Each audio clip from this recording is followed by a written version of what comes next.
তিন ব্যক্তির কাছে দোয়া নিতে কখনো ভুলবেন না। অবশ্যই তিন ব্যক্তির কাছ থেকে দোয়া নিবেন। যখনই আপনি এই তিন ব্যক্তিকে পাবেন সাথে সাথে দোয়া নিবেন। মনে রাখবেন নবীজি সাল্লাল্লাহু আলাইহি ওয়াসাল্লাম নিজে আমাদেরকে জানিয়ে দিয়েছেন, আবু দাউদ শরীফের হাদিস, তিরমিজি শরীফের হাদিস, হযরত আবু হুরায়রা রাদিয়াল্লাহু তাআলা আনহু থেকে বর্ণিত, তিনি আমাদেরকে জানিয়ে দিয়েছেন তিন ব্যক্তির দোয়া আল্লাহ তাআলা ফিরিয়ে দেন না, লা শাক্কা ফিহিন্না, তাদের দোয়াগুলো আল্লাহ তাআলা ফিরিয়ে দেন না। তিন ধরনের ব্যক্তি। নাম্বার 1, এক নাম্বার হচ্ছে মুসাফির ব্যক্তি। যে ব্যক্তি মুসাফির, সফর করে আপনার কাছে এসেছে, সে সফরে অবস্থায় আছে, এই ব্যক্তি হচ্ছে মুসাফির। এই মুসাফির যদি আল্লাহর কাছে দোয়া করে, আল্লাহ তাআলা সাথে সাথে তার দোয়াগুলো অ্যাকসেপ্ট করে নেন, বলেন সুবহানাল্লাহ। এজন্য অনেক সময় আপনাদের এলাকায় বড় বড় ওলামায়ে কেরাম আসেন আলোচনা করার জন্য, আসে নাকি আসে না? যখন তারা আসবে অবশ্যই তাদের কাছ থেকে দোয়া নেবেন, হুজুর আমার জন্য একটু দোয়া করেন, আমার বাচ্চাটার জন্য একটু দোয়া করে দেন। এজন্য তাদের কাছ থেকে দোয়া নেবেন, আল্লাহ তাআলা সেই দোয়াগুলো অ্যাকসেপ্ট করবেন, কবুল করবেন।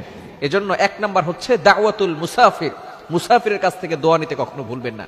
নাম্বার 2, দ্বিতীয় নাম্বার হচ্ছে দাওয়াতুল মাজলুম, যেই ব্যক্তিটা নির্যাতিত হচ্ছে, যেই ব্যক্তিটার উপরে জুলুম করা হচ্ছে, এই ব্যক্তির দোয়াটাও আল্লাহ তাআলা সাথে সাথে অ্যাকসেপ্ট করে নেন, কবুল করে নেন। অনেক সময় আমরা মানুষের উপরে জুলুম করে ফেলি, খবরদার আপনার কোনো কথায়, আপনার কোনো কাজে যাতে করে কোনো মানুষ কষ্ট না পায়। সহিহ মুসলিম শরীফের হাদিস, নবীজি সাল্লাল্লাহু আলাইহি সাল্লাম জানিয়ে দিয়েছেন, আল মুসলিমু মান সালিমাল মুসলিমুনা মিন লিসানিহি ওয়া ইয়াদিহি, প্রকৃত মুসলমান হচ্ছে ওই ব্যক্তি যার হাত এবং মুখ থেকে সকল মুসলমান নিরাপদে থাকে। A true Muslim is a person, প্রকৃত মুসলমান তো ওই ব্যক্তি, those hand and mouth for safe everyone, যার হাত এবং মুখ থেকে সকল মুসলমান নিরাপদে থাকে। সুতরাং যেই ব্যক্তি জুলুম করছেন, ভালো করে শুনে রাখেন, মাজলুম ব্যক্তি যদি আল্লাহর কাছে দোয়া করে সাথে সাথে সেটা কবুল হয়ে যাবে। সুতরাং আপনি যদি দেখেন মাজলুম কেউ হচ্ছে, আপনি তার কাছে দোয়া চাবেন, কেননা সেই ব্যক্তির দোয়া আল্লাহ তাআলা কবুল করবেন।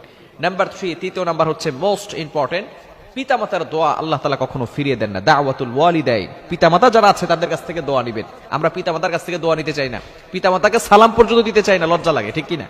খবরদার। তিরমিজি শরীফের হাদিস, আবু দাউদ শরীফের 1536 নম্বর হাদিসের ভিতরে নবী সাল্লাল্লাহু আলাইহি ওয়াসাল্লাম জানিয়ে দিয়েছেন যে পিতামাতার দোয়া আল্লাহ তাআলা কবুল করেন।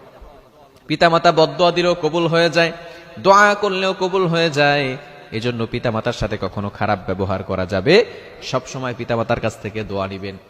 নবীজি সাল্লাল্লাহু আলাইহি সাল্লাম জানিয়ে দিয়েছেন, পিতামাতা হচ্ছে তোমার জন্য জান্নাত, পিতামাতা তোমার জন্য জাহান্নাম। হুমা জান্নাতুকা ওয়া নারুকা, ইউর প্যারেন্টস আর হেভেনলি ওর হেল, পিতামাতাই হচ্ছে তোমার জন্য জান্নাত, পিতামাতাই তোমার জন্য জাহান্নাম। এজন্য পিতামাতার কাছ থেকে দোয়া নিবেন। আপনি দোয়া নিতে কোথায় যাচ্ছেন? কোন পীরের কাছে যাচ্ছেন? কোন হুজুরের কাছে যাচ্ছেন? জান্নাত তো আপনার ঘরে পড়ে আছে। নবী সাল্লাল্লাহু আলাইহি ওয়াসাল্লাম জানিয়ে দিয়েছেন, আল জান্নাতু তাহতা আকদামিল উম্মাহাত, মায়ের পায়ের নিচে আল্লাহ তাআলা সন্তানের জান্নাত রেখে দিয়েছেন। আর আপনি জান্নাত নিতে কোথায় যান? আপনার ঘরের ভিতরে আল্লাহ তাআলা জান্নাত রেখেছেন। এজন্য পিতামাতার কাছ থেকে দোয়া নিতে পারবো তো ইনশাআল্লাহ? পিতামাতার কাছ থেকে দোয়া নিবেন।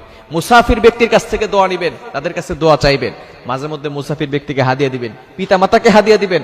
আপনার খরচ করার সর্বপ্রথম যেই স্থান হচ্ছে সেটা হচ্ছে পিতামাতা। সর্বপ্রথম খরচ আপনি কোথায় করবেন? পিতামাতার জন্য করবেন। যেহেতু পিতামাতা অনেক কষ্ট করে আপনাকে, কিন্তু তাদের উসিলে আপনি দুনিয়াতে আসতে পেরেছেন। একজন মা কতটা কষ্ট করে, যখন তার সন্তানকে প্রসব করে তখন কতটা কষ্ট করে। সাধারণত মানুষ 45 ইউনিট ব্যথা সহ্য করতে পারে, কিন্তু একজন মা যখন তার সন্তানকে প্রসব করে 45 নয় 57 ইউনিট ব্যথা সহ্য করে। এজন্য অবশ্যই তাদের কাছ থেকে দোয়া নিতে আমরা ভুলবো না। আল্লাহ পাক রব্বুল আলামিন আমাদের সকলকে এই বিষয়গুলো বুঝার তৌফিক দান করেন।